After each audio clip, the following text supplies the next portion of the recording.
নমস্কার বন্ধুরা, স্পিরিচুয়াল টক্সের প্রথম এপিসোডে আপনাদের স্বাগত জানাই। এখানে আমরা কিছু গ্রাম বাংলার ভৌতিক ঘটনা বলবো, যেটা আশা করছি আপনাদের ভালো লাগবে খুব শুনতে। তো আজকের গল্পের নাম হলো অশরীরী। আমরা শুরু করছি আজকের গল্প।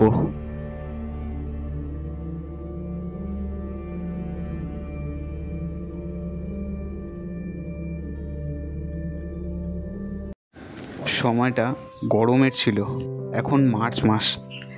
ছাদের ব্যালকনিতে বসে আছি, কফির মাগটা হাতে নিয়ে। হঠাৎ করে বাড়ির ঘড়ির ঘন্টায় সন্ধে 7টা বেজে উঠল। ঠান্ডা হাওয়া দিচ্ছিল। গরমের টাইমে বেসিক্যালি ছাদে এই টাইমটাতে ঠান্ডা হাওয়া দিয়েই থাকে। বসে আমি কফির মাগে চুমুক দিলাম আর আমার সেই ক্লাস 12-এর কিছু ফটোগুলো দেখছিলাম আর মনে করছিলাম পুরনো সেই দিনগুলো, যখন আমি স্কুলে পড়তাম। কত স্মরণীয় স্মৃতি, কত মজা, কত বদমাইশি। সেই সময় আমার এক বন্ধু ছিল, যার নাম রাজ। এক কথায় সে আমার ক্রাইম পার্টনার ছিল। একমাত্র তার সাথেই আমার এখন ভালোভাবে কথাবার্তা হয়, তাও মাঝে মধ্যে। এই কথা ভাবছি, হঠাৎ দেখলাম ফোনটা বেজে উঠল। নিচে গিয়ে দৌড়ে গেলাম, ফোনটা তুলে দেখি রাজ ফোন করেছে। তুললাম, তুলতেই সে বলল, কেমন আছিস? আমি রাজ বলছি। এই তো ভাই, খুব একটা ভালো না রে, কাজের খুব প্রেশার। তুই কেমন আছিস ভাই? ভালো আছি। জানিস সায়নের বিয়ে ঠিক হয়ে গেছে। আরে কোন সায়নের কথা বলছিস? ঠিক চিনতে পারছি না, মানে চেনা চেনা লাগছে। স্কুলের সায়ন, আরে ওই মালটা যে স্কুলের লাস্ট বেঞ্চে পড়ে পড়ে ঘুমোতো। তা কবে ওর বিয়েটা, আমাকে একটু বল।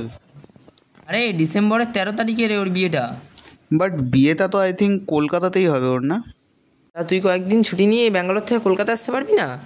দেখ না, একটু মজা হবে। অনেকদিন পর আবার সব বন্ধুরা একসাথে হব, বলতে গেলে আবার ছোটোখাটো একটা রিউনিয়ন। বুঝলাম, ছুটি অ্যাপ্লাই করে দেবো, কিন্তু এখনও তো দেরি আছে সেই ডিসেম্বরে। আজকে সবে মার্চ। আচ্ছা আচ্ছা, ঠিক আছে ঠিক আছে, তবে ছুটিতে দেখা হচ্ছে। হ্যাঁ, তারপর অনেক দিন কেটে গেছে। আমার 1 মাসের ছুটি অ্যাপ্লিকেশন অ্যাপ্রুভও হয়ে গেছে। তার মধ্যে অনেকবারই রাজের সাথে কথা হয়েছে। এখন একটু একটু ঠান্ডা পড়া শুরু করেছে। মাসটা ওই নভেম্বরের এন্ডিংয়ের দিকে। আবার রাজ ফোন করলো, ফোনটা তুললাম। হ্যালো ভাই, তুই কি 1 সপ্তাহ আগে আসতে পারবি? আরে তোরা তো বললি বিয়ে ডিসেম্বরের 13 তারিখে, আবার 1 সপ্তাহ আগে আসতে বলছিস, ব্যাপারটা কি বুঝলাম না, একটু খুলে বল তো। এই বিয়ের আগে সায়ন ব্যাচেলার পার্টি দেবে। মুর্শিদাবাদে একটা রাজবাড়ি ভাড়া করেছে 3 দিনের জন্য। ঠিক আছে, কিন্তু আজ তো সবে 22শে নভেম্বর, এখনও তো দেরি আছে ভাই। তোকে পরে জানাচ্ছি এই ব্যাপারটা, ঠিক আছে? বাট 2 দিন আগে জানাস ভাই, কারণ অ্যারেঞ্জমেন্টটা করতে হবে। বেসিক্যালি আমার ছোটোবেলাটা কেটেছে কলকাতাতেই। আমি এইচএস কমপ্লিট করে, বিটেক কমপ্লিট করে ব্যাঙ্গালোরে চলে আসি চাকরির খোঁজে। চাকরি পেয়েও যাই, ভালো স্যালারি ছিল, তাই আর ছাড়িনি চাকরিটা। আজ ডিসেম্বর 2, দেখি একটা মেল এলো সায়ন বর্মনের নামে। খুলে দেখলাম বিয়ের ইনভিটেশন কার্ড, পাত্রের নাম শ্রেয়া ঘোষ। ডিসেম্বর 5। আমি ট্রেনের টিকিট কেটে রেখেছিলাম আজকের জন্য। চলে গেলাম স্টেশনে, জানলার সিটটাই পেলাম ভাগ্যক্রমে। আজ ডিসেম্বর 7, ট্রেন থেকে নামলাম হাওড়া স্টেশনে। ঘড়িতে দেখলাম 8টা বাজে। স্টেশনে নেমে দেখি রাজ আগের দিয়ে দাঁড়িয়ে আছে। আমাকে দেখে আমার কাছে এসে আমাকে জড়িয়ে ধরে, তারপরে বলে, জার্নি করে এসছিস, একটু রেস্ট নিবি, চল আমার বাড়িতে। আগে মা বাবার সাথে দেখা করে আসি। 3 বছর পরে কলকাতায় ফিরছি, দেখা করে আর কি। আচ্ছা, সে দেখা করে আয়, তবে দুপুরে কিন্তু খাওয়া দাওয়াটা আমার বাড়িতেই করিস ভাই। ঠিক আছে। তারপরে বাড়ি গিয়ে বেল বাজালাম, দেখি বাবা বেরিয়ে এলো। মা বাবা সব কিছুই বলা হয়েছিল মা বাবাকে। এখন বড় হয়েছি, মা বাবা আর বাধা দেয় না কোথাও যাওয়ার জন্য। বাবা দরজাটা খুললেন। আয় বাবা, ঘরে আয়। তারপর জল খেয়ে সিধা ওয়াশরুমে চলে গেলাম হাত মুখ ধুতে। বেরালাম ফ্রেশ হয়ে। দেখি মা টেবিলে রেখে গেলেন গরম গরম ফুলকো লুচি, সুজি আর আলুর দম। তখন সকাল প্রায় 10:30 বাজে। খিদেও পেয়েছিল বটে, তাই খেয়ে নিলাম। তারপরে হাত মুখটা ধুয়ে একটু জিরোলাম। কখন যে ঘুমিয়ে পড়েছি জানি না। ঘুম ভাঙলো ফোন বাজার শব্দে। দেখলাম রাজ ফোন করেছে। চোখ রগড়ে রগড়ে দেখলাম ঘড়িতে 1:30 বাজে। ফোনটা তুললাম। রাজ বলল, এই, আয় রে, তোকে ডাকলাম খেতে, এলি না, এত বেলা হয়ে গেল তাই কল করলাম। হ্যাঁ আসছি, টায়ার্ড ছিলাম তো, একটু ঘুমিয়ে পড়েছিলাম তাই। তারপর উঠলাম, উঠে একটু মুখ ধুলাম আর জামা কাপড় প্যাক করে বেরিয়ে পড়লাম রাজের বাড়ির উদ্দেশ্যে। ওর বাড়িতে গিয়ে জানতে পারলাম আমরা সবাই মুর্শিদাবাদের জন্য বেরাবো 4:30 নাগাদ। ধর্মতলা দিয়ে বাস আছে। তারপর খাওয়া দাওয়া সেরে দমদম থেকে ধর্মতলা চলে গেলাম ওলা করে। পৌঁছে দেখলাম আরও 18 জন আছে আমরা বাদে, যাদের মধ্যে আমি কাউকে চিনতে পারলেও কয়েকজনকে চিনতে পারলাম না। যাদের চিনতে পারলাম তারা হলো জাহানারা, সুমন আর রাকেশ।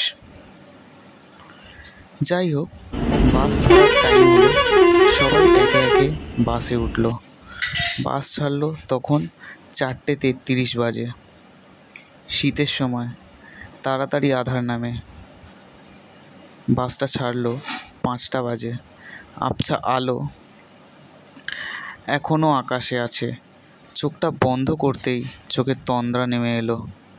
যখন ঘুম ভাঙলো দেখলাম মুর্শিদাবাদে চলে এসেছি আমরা। সবাই একে একে বাস থেকে নেমে পড়লাম। কিন্তু এতজন লোক, নিশ্চয়ই হেঁটে চলে তো যাওয়া যাবে না। 1 ঘন্টার রাস্তা স্টেশন থেকে সেই রাজবাড়ির ওপরে।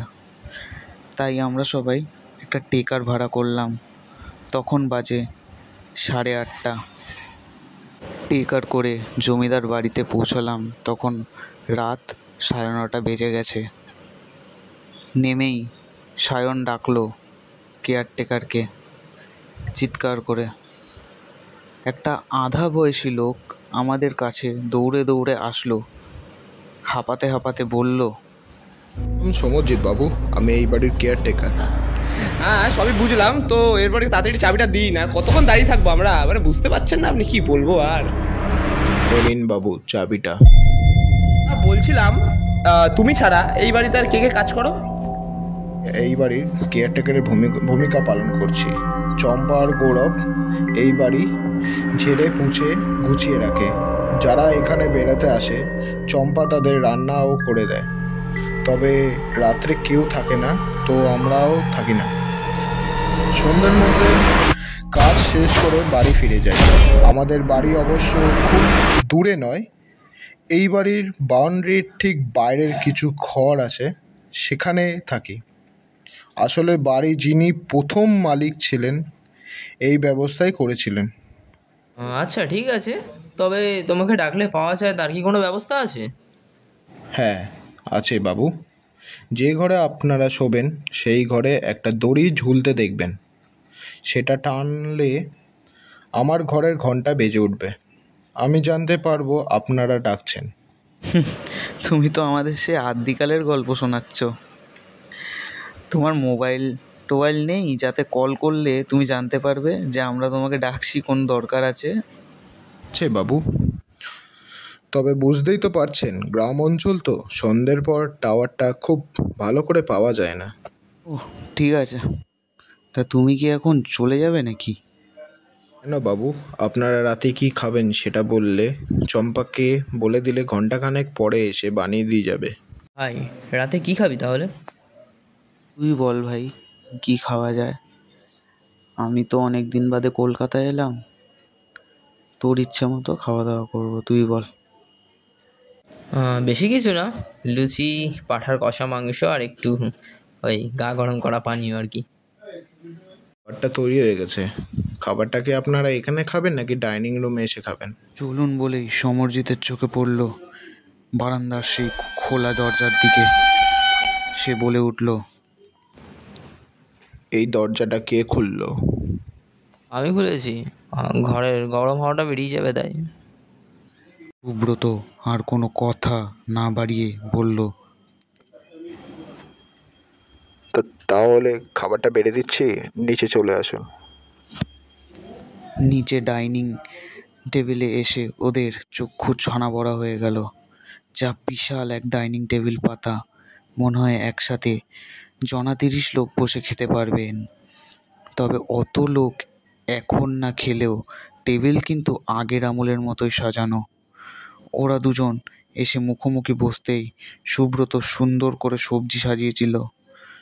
তারপর বসে বসে খাওয়ার তদারকিও করলো। খাওয়া শেষ করে উঠতে ও বলল, আপনারা হাত ধুয়ে বসার ঘরে বসুন, আপনাদের পানীয় ঢেলে দিচ্ছি আমি। দুজনে এসে বসতে সুব্রত পরিমাণ মতো সব মিলিয়ে গ্লাস এগিয়ে দিল দুজনের দিকে। দেখ এখানে কত এনজয় হচ্ছে, তুই তো আসতেই চাইছিলিস না। পর তারা একটু করে পানীয় গ্লাসে চুমুক দিচ্ছেন আর গল্প করছেন। এর মধ্যেই হঠাৎ রাজশেখর বলে উঠল, বুঝলি রাজ, সব ব্যবস্থা যখন করলি তখন জমিদারের নাচঘরে বাইজির ব্যবস্থাও করতে আরও আনন্দ পেতাম। কোনোদিন তো সামনে থেকে ওসব দেখার সুযোগ ঘটলো না। সমরজিৎকে বললেই হতো। রাজশেখর বলল, আহা, ওই চম্পা না কে, ওই আসতে পারতো আমাদের মনোরঞ্জন করতে। এই গল্পের মাঝেই হঠাৎ ঘরের আলো নিভে গেল। সারা বাড়িতে একটা মোমবাতিও নেই বা লম্ফ, যা দিয়ে সেই অন্ধকার ঘরটা আলোকিত করা যেতে পারে আবার মুহূর্তের জন্য। দুজনে ওই অন্ধকারে বসে গল্প করছিল, কথা বলছিল, তার সাথে ইয়ার্কি মারছিল। হঠাৎ করে কেমন জানি একটা ঘুঙুরের শব্দ এলো। এবার রাজু শুনতে পেলেন অন্ধকারের মধ্যে। দুজনে এদিক ওদিক তাকিয়ে বুঝতে চেষ্টা করলেন শব্দের উৎসটা কোথা থেকে আসছে। খানিক অন্ধকারের দিকে তাকিয়ে থাকতে থাকতে অন্ধকার যখন চোখ শোয়া হয়ে এলো, তখন দুজনে দেখতে পেলেন এক সাদা পোশাক পরা মহিলা সিঁড়ি বেয়ে নিচে নেমে আসছে। কিন্তু তাদেরকে তো জানানো হয়নি যে এই বাড়িতে আর কেউ থাকে। সমরজিৎ বলেছিলেন এই বাড়ি পুরো ফাঁকা থাকে। তাহলে ওই মহিলাটা কে হতে পারে? একটু বুকে সাহস নিয়ে রাজ চিৎকার করে জিজ্ঞেস করলেন, কে আপনি? কিন্তু প্রশ্ন করতেই টের পেল ওর নিজেরই আওয়াজ অত চেষ্টার পরেও কেঁপে উঠল। একটা মহিলার হাসি শোনা গেল এবং হাসতে হাসতে সে বলে উঠল, সে কি তোমরা নর্তকীকে আহ্বান করে এখনো চিনতে পারছো না? তোমাকে কে ডাকলো? আমরা তো ডাকিনি। কী সব বলছো আজগুবি কথা? আমরা তোমাকে চাই না, আমরা তোমাকে ডাকিনি। এখন ডাকুনি তো কি হয়েছে, তখন তো ডেকেছিলে। আমি আমার শিশু সন্তানকে ছেড়ে জোর করে আমাকে টেনে এনেছিলে, আর যাতে ভবিষ্যতে কখনো আমি আমার সন্তানের দোহাই না দিই সেই জন্য তোমরা ওকে মেরেও ফেলেছিলে। যেন যেন তোমাদের রক্তেই আছে নারীদের নিয়ে ফুর্তি করা, বদমাইশি করা, তোমাদের কথা না শুনলে তাদের পৃথিবী থেকে হাপিস করে দেওয়া। সেই দূষিত রক্ত এখনো শরীর থেকে বয়ে চলছে, তাই তো তোমরা এখনো তোমরা নর্তকীর কথা মনে করছিলে।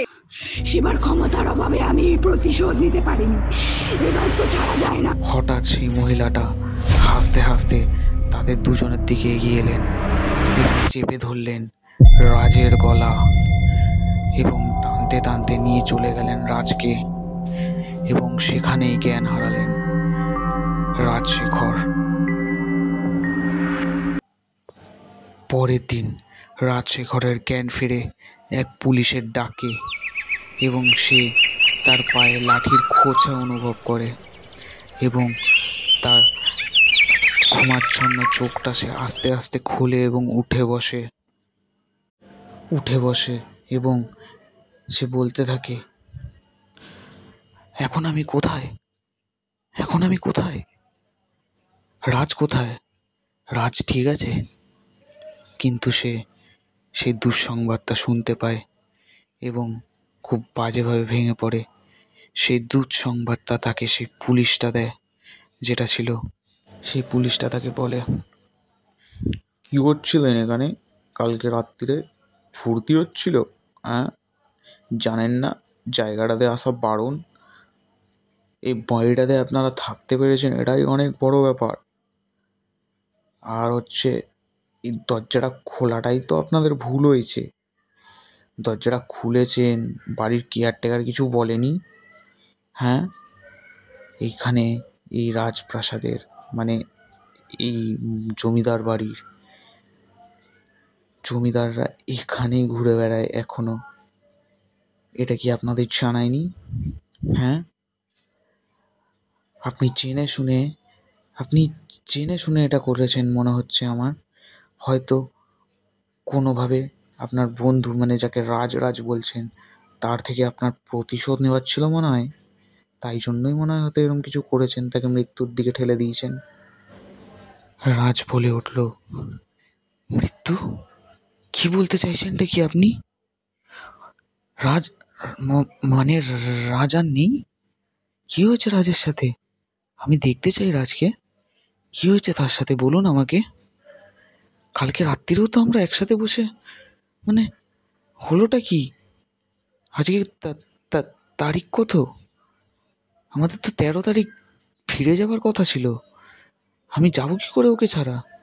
তোকে নিয়ে যেতে হবে, বলুন। এইভাবেই সে কাঁদতে কাঁদতে ভেঙে পড়ে এবং তাকে নিয়ে যাওয়া হয় হাসপাতালে, কারণ তার অবস্থা খুব খারাপ ছিল। এবং সে গিয়ে একই ব্যাপারে কথা বলতে থাকে এবং আস্তে আস্তে সে পাগল হয়ে যায়। পাগল। পাগল।